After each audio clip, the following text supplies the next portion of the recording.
All right, let's talk about our phones and our brains. We all hear the talk about how bad screen time is, but what's the real story? We're going to dive into the actual science and see what it has to say.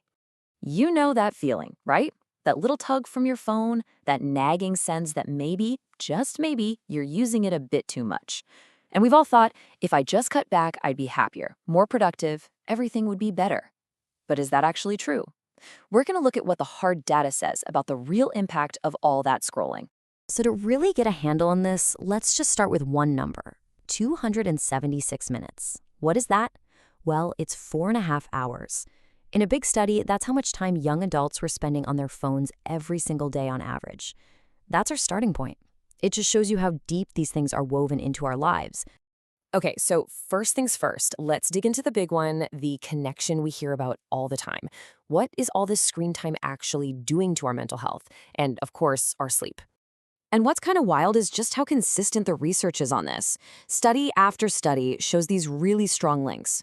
More screen time? Yep, it's connected to more depressive symptoms. Higher stress levels? That too. And sleep? Oh boy.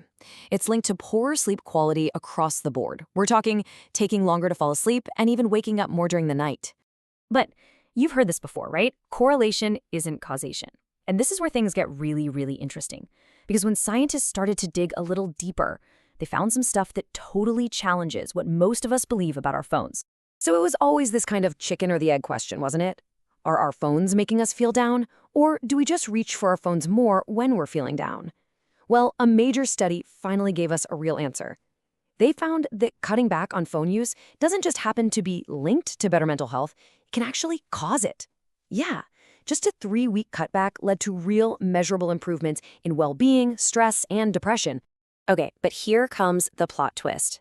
Our mental health gets better, but our productivity? Not so much. It's a huge assumption, right? We all think less phone time equals more work done. But another really solid study found, nope, no direct, immediate boost. Cutting back on the phone didn't automatically make people more productive or better students. So, what does this all mean? Well, it really comes down to managing our expectations. The science is super clear. Cutting screen time is genuinely good for your mental health and your sleep. That's a huge win. But if you're thinking it's some kind of magic fix for your to-do list, the research says you might want to pump the brakes on that.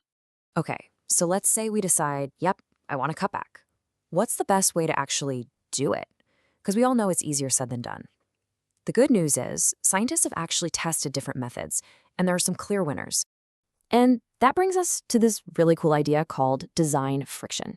Basically, instead of trying to fight your urges with sheer willpower, which is exhausting, you just make your phone a little bit worse. You make small changes to the device itself to make it less fun, less engaging, and break you out of that zombie scrolling mode.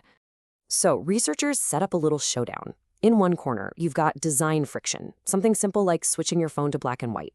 In the other corner, you have goal setting, using those apps to set time limits for yourself. One is about changing the phone, the other is about you trying to change yourself. So, who won? And the results?